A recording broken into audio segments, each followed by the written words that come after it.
There's a story about a king who had 4 very trusted advisors, and he trusted them so much that he gave all 4 of them keys to his treasury.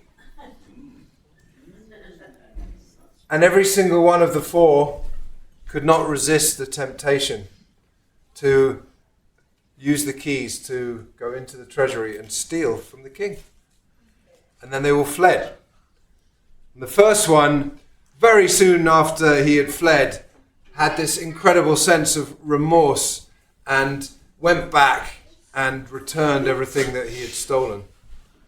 The second one took a little bit longer. He was out in a different place, a different town, but he also started feeling this like, oh no, what have I done? And sought out a hacham, a wise person, and got advice from the wise person. The wise person said, I think you should probably take it back to the king. And so he went back and took back what he had found to the king. The third person was in a place where he saw a robber who had been tried and found guilty of his crimes of robbing.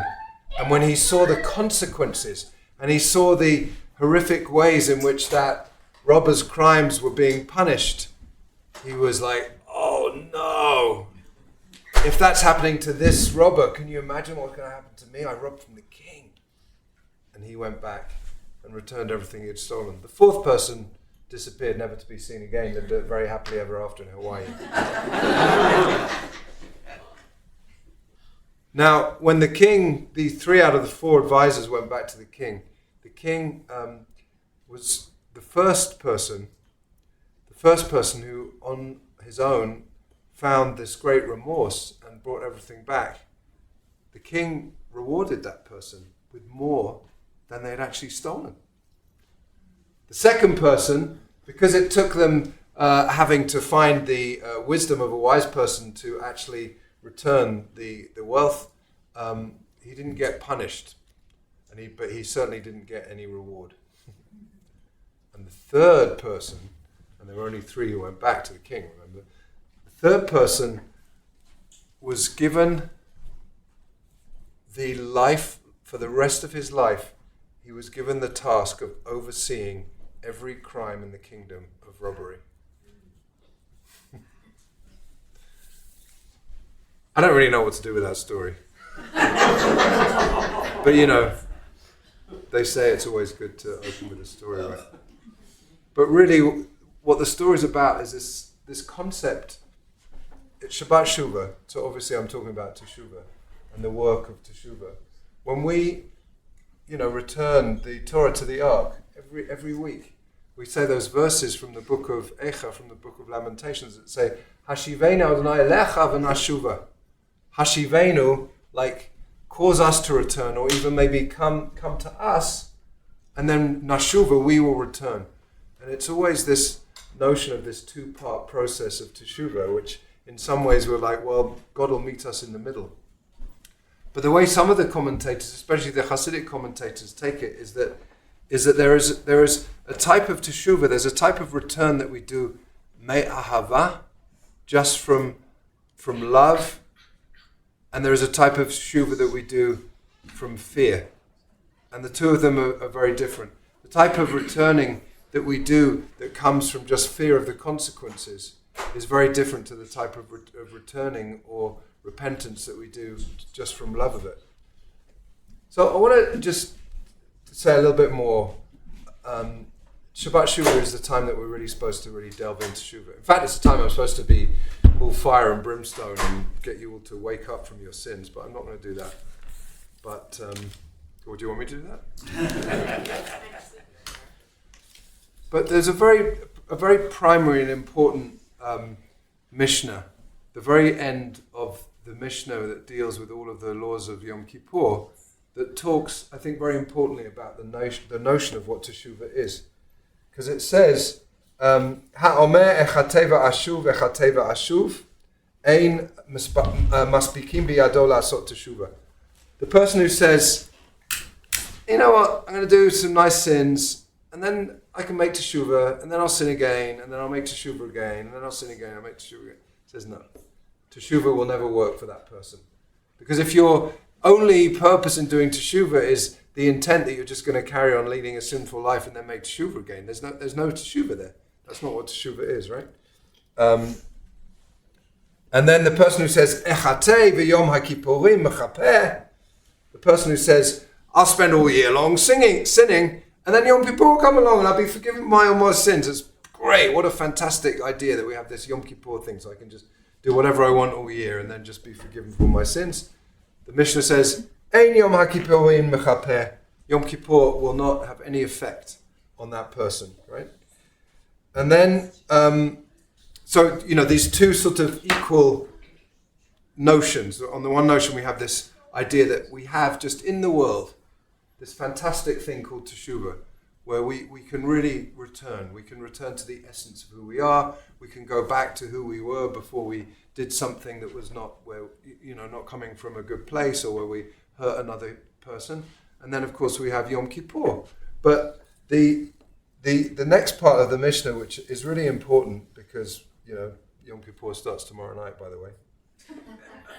It says, Aveirot sheben adam lemakom, Yom HaKippurim mechapeh. Transgressions that are between us and God, whatever we might, and we all have our own version of what that might mean, depending on our relationship to God and our relationship to tradition.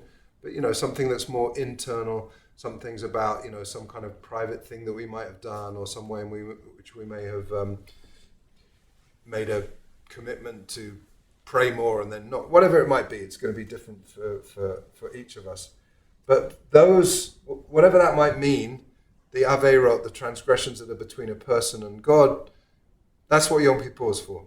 You can spend all day Yom Kippur just really contemplating those. But it's so important, and I think most of you know this, but then it says, Aveirot sheben adam lechavero, ein Yom HaKippur mechapeh ad sheyirat seyet hachavero. But transgressions that are between people, if I have knowingly upset or hurt somebody, it's like I can't just go to shul on Yom Kippur and just sit there and think, oh, I'm so sorry, I'm really sorry, forgive me. You have to actually do the work. It says until you have appeased your fellow being, until you've actually gone to them and sought their forgiveness and asked them to forgive you and you've received their forgiveness. You can't just sit there on Yom Kippur. That's just not how it works, right? And so the Mishnah goes on. I'm not going to teach the whole Mishnah, but the later commentators of Halacha pick up on that, especially Rambam, Maimonides, who really lays out what it actually means, this process of teshuvah. Like if you feel like somebody has wronged you, you have an obligation to go and ask for their forgiveness. If they can't forgive you or they won't forgive you, you go back. And if they still won't forgive you, you go back a third time.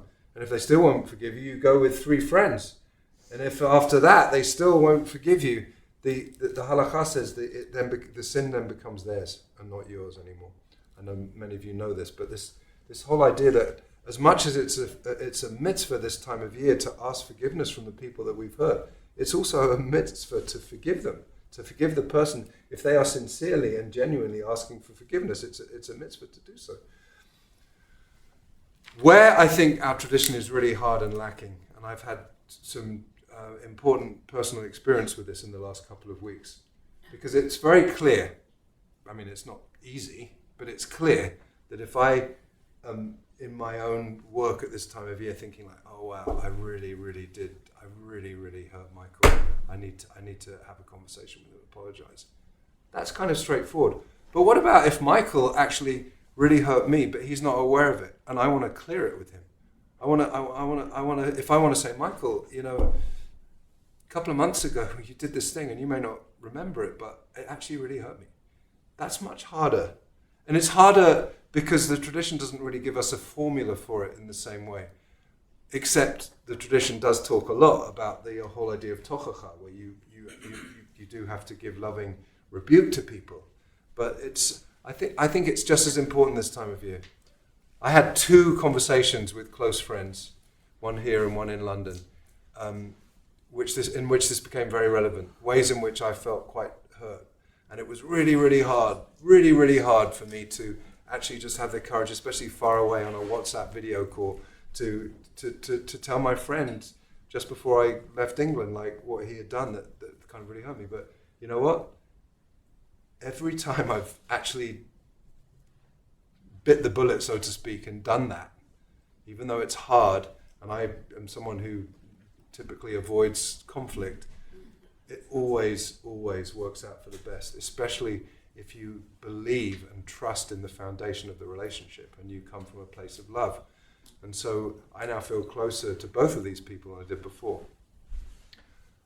I'm saying all of this because, you know, if you've got that work to do, you've got the rest of today and you've got tomorrow. Because Yom Kippur ain't going to do it, and then you have to start all over again. No, but seriously, it's I have known in the past at Bonei Shalom, I've seen people who I know have had terrible conflicts. Actually, on Yom Kippur afternoon, I've seen them get together and have like a reconciliation. I've been very moved by that because there's something. The day is very powerful, even though we say it's not going to work for those particular transgressions. But there's something really, really, really powerful and really important about the work at this time of year. And I just want to say a bit about the whole notion of what I don't know about you guys, but I really don't like the word sin. Does anyone like the word sin? It just feels so heavy. I just think of it like, you know, some of the cultural ideas of like original sin and that we're born into sin, and it's really, I want to just be clear, there are three primary words that will come up again and again over Yom Kippur that can each be translated as sin, and they all mean something slightly different. Chet, you know, al shechatanu lefanecha, al chet, for the chet. Chet is a term, and I know many of you know this from archery, that's really about, you know, I'm aiming for the bullseye, I'm aiming for the target, and I missed the mark. It's not willful. I was trying to be the best person I could, and we're human, so we miss the mark over and over again, right? And then the next word is aveira, which literally, la'avor means to cross over. So it's just like crossing over a boundary. It's a little more serious, I think, generally speaking, than a chet. It's like, you know, I crossed over. I went into territory that really wasn't my place to go into, you know, if it's in terms of personal relationship or even in my relationship with God. But again, it's like, you know, both the chet and an aveira, teshuvah is so available, really, for any of those. If we really, the whole idea of the confession, the vidui, the confession that we're going to be doing again and again over Yom Kippur is about recognizing that I can bring myself back onto the path. The third one is pesha, and pesha is much more serious. It's like a willful act where I've willingly and knowingly done something that is just beyond the pale and outside the realm of what I hope for if I'm going to be the person I want to be in this world. But even that, according to our tradition, there are that we can come back. That's the whole beauty of teshuvah. As Susan said, teshuvah has this dual meaning. Lashuv means to return, but teshuvah is also an answer. But the whole idea of teshuvah and the way it relates to Shabbat Shuvah, I think, is how I want to spend the rest of the time now. Actually, no. Before I do that, years ago I made a list of the different al-chet. There are 42 al-chets that we're going to say on Yom Kippur, right? And 3 of them are connected to our hearts. 1, 2, 3, 4, 5, 6, 7, 8, 9, 10 of them are connected to speech. 2 of them are connected to our eyes, and 2, 3, 4, 5, and 6 of them are connected to other actions. You know, the way we use our legs, the way we eat and drink. You know, using a strong hand against someone. That, you know, and so there's a powerful way in which we think about our own bodies and our own way in which we are in the world and how they impact those transgressions and those missings of the marks. Hashivenu Adonai Elecha v'nashuva is a verse that I mentioned already from the Book of Lamentations. This idea that sometimes I need a lot of help, and sometimes my teshuvah is just natural, like the first person in the story, who just immediately has remorse and makes amends, appeases the king, gives back what he's stolen, right? that could be understood as a teshuvah me'ahava, a type of teshuvah from love. One of the other sources that is often used, and you see it again and again in some of the Hasidic texts, there's a verse that we sang this morning, but most of you are not yet here. You have to do teshuvah for that, for not coming on time. No, okay. But we were singing from the psalm that's part of Pesukei de Zimra. Mi ha'ish hechafetz chaim, ohev yamim lirato, which is right. Who is the person who loves life and the one who sees goodness? And then it says, Sur meira ve'asei tov, bakesh shalom ve'rodfehu. Sur meira is like turning from evil, and asei tov is doing good. And a lot of the Hasidic commentators take the two parts of that verse to talk about the process of teshuvah. And sur meira, it could be could be understood to be a type of teshuvah that's coming from yirah, from fear, or you could say, but the idea of sur meira, I turn away from the evil things that I've done. But va'asei tov is teshuvah me'ahava. How do I want to work from a place of love in this world? I just want to do more and more and more and more good things. I want to do more good things for myself, for my community, for my family, for my people, right? And that's kind of the asay tov. But one of the, I'm going to be talking a little bit more about this on Yom Kippur, but one of the tendencies, I think, of human nature is we can spend so much time in the sur meira that we forget about the asay tov, right? And there's this teaching I read this morning about that, which says, get out of the mud. Once before Yom Kippur, the Chidushei Harim addressed the Hasidim and said to him, when a person sins and begins on the path of repentance, known as sur meira, turning away from evil, sometimes that person spends way too much time on the sur meira, spending too long going over and over and over all of the past misdeeds, thinking too much and too deeply about the terrible actions that they did and how they transgressed. Wherever our thoughts are, that is where we find ourselves with all our senses and our entire being. A person who dwells too long on their misdeeds will find it impossible to repent because their heart and their mind have become clogged, and they might, heaven forbid, become despondent and depressed. It does not help to remain stuck in the quagmire of sur meira. You will end up asking yourself, what's the difference if I sift the mud this way or I sift the mud that way? It still remains mud. What do they gain from such thoughts in heaven? In the time wasted on such thoughts, one could have been mining for diamonds and precious stones. One could give back something to the heavens on high. Therefore, sur meira, turn away quickly from evil. Don't dwell on it too much. Instead, immediately, asay tov, do good. For if you have done many, many sins, do many, many good deeds instead to counteract them. I really like that teaching.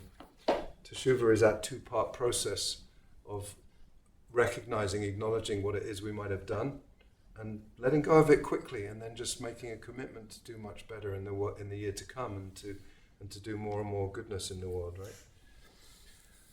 So, I also wanted to say that in a lot of the Hasidic sources, I've been reading a lot of Hasidic sources about Teshuvah that really talk about the two verses that I've already mentioned, Hashivenu Adonai Lecha v'Nashuva and Sur meira v'asei tov, separating out the action of Teshuvah from this whole idea of Yirah and Ahava. That ultimately the most important goal is that we are just doing Teshuvah, however we might understand Teshuvah, purely from a place of love and wanting to be better people. Not in a place of guilt, not in a place of shame, not in the sense of brokenness, not in the shame of wanting to beat ourselves up for what terrible people we are, but because we just want to do goodness. And there's a Hasidic teaching from Rabbi Nachman of Bratslav who says that someone who does teshuvah me'ahava, from a place of love, hang on, I need to look at it because I only read it this morning. That's right. So teshuvah, the teaching says teshuvah heals the world. When one does teshuvah out of fear, intentional sins are transformed into mistakes. But when someone does teshuvah out of love, the intentional sins are transformed into merits. That's really powerful. Think about that. So if I'm doing teshuvah out of fear, a sin that I've done intentionally, I make teshuvah, that sin moves status from being really serious and intentional to being a mistake. But if I'm making teshuvah from a place of love, even an intentional sin takes on a merit. And that's why many of the sources say that someone who has made teshuvah is higher than the tzaddikim. It says that the tzaddikim, the righteous people, can't actually stand in the presence of a true Baal teshuvah, because the Baal teshuvah is on such a high level if we've really, really done that work and perfected ourselves. A lot of these Hasidic sources talk about this nikudah tova. Rabbi Nachman of Bratzlev, the Sfat Emet, two of my favorite Hasidic teachers, talk about the fact that ultimately every human being has a point inside them that is completely good, completely pure, completely beautiful. And the work of teshuvah is just recognizing over the course of a year, it will become schmutzy, and we sort of clean it off. I often think about it like our silver. You know, that if you think about silver, if you don't touch it, can become really tarnished and grey. And then suddenly you polish it, or actually Robert and Sarah polish it, when we talk about our silver in the ark here. And it's like, wow, is that the same silver? Like the rimonim that we have on our new old Torah that were a gift from Lauren and Joe Stewart.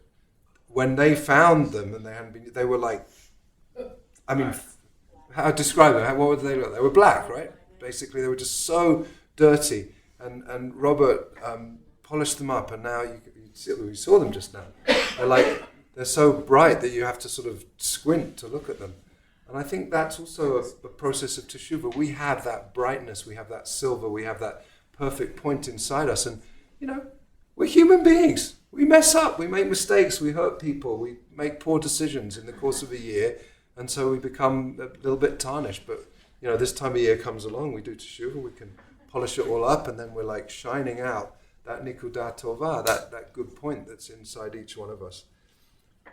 So I just want to kind of end there and invite Michael to share something, because last night, I mean, you can tell the story yourself about how this came to be written, but, you know, there is a verse that, not a verse, like a piece of liturgy that's at the beginning of the Siddur that we sing traditionally every single morning when we wake up, and we recognize the rabbis say that every morning our soul is returned to us, right? It's sort of been left in God's care while we're sleeping, it's returned to us. And the line that says, which many of you know, and we know there's many different tunes to it, that says, Elohai neshama shenatata bi tohorahi. Ultimately, Elohai neshama, my God, the neshama, the soul that you have put inside me, is tehorah. It's pure, it's perfect, it's clean. And that's what the process of teshuvah is about, getting back to that place within us where we don't focus on all of the schmutz and the dirt and the you know, not great things that we've done. We focus on the beauty and the purity of who we are. And if we do that for ourselves, all the more so we do it for the people around us. We don't focus on their misgivings and their transgressions. We focus on the wonderful goodness that every single person has. So, thank you, Rabbi Mark. this is Michael Harlow, by the way.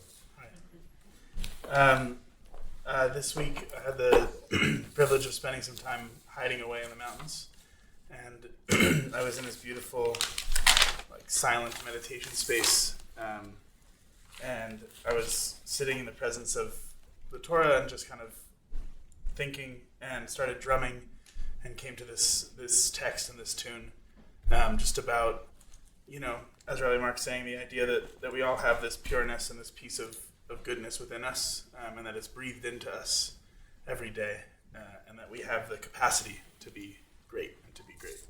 So if you want the words, they're on page 99. But it's pretty simple.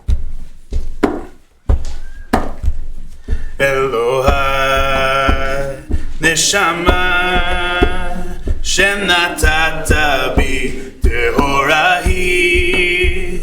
Elohai neshama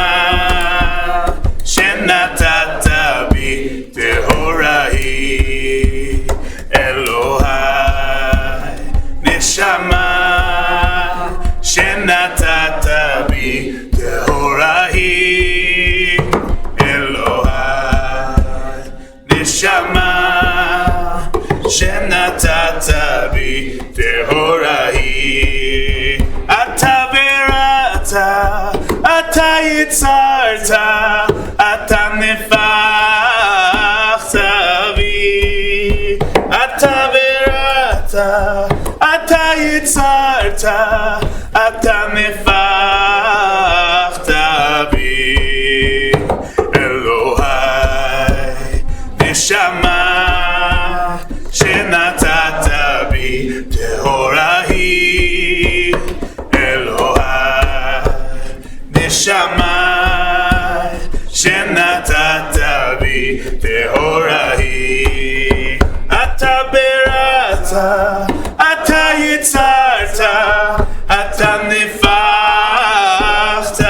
בי אתה בראת אתה יצרת אתה נפחת בי אלוהי נשמה שנתת בי טהורה היא אלוהי נשמה שנתת בי טהורה היא אלוהי נשמה שנתת בי טהורה היא אלוהי נשמה שנתת בי טהורה היא.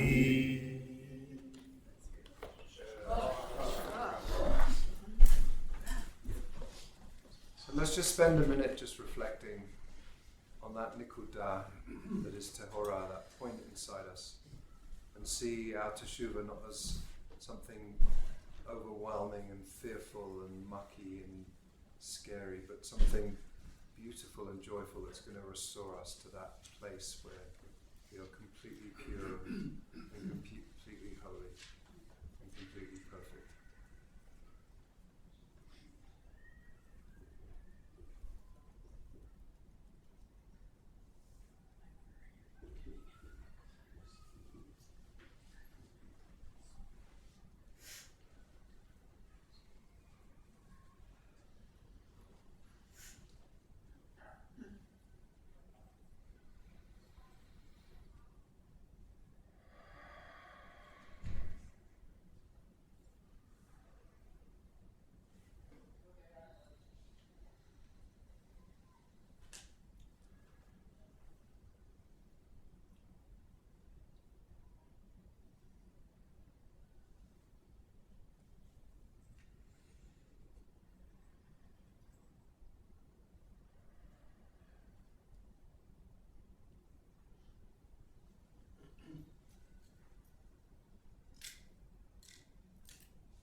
Chatima Torah, may we all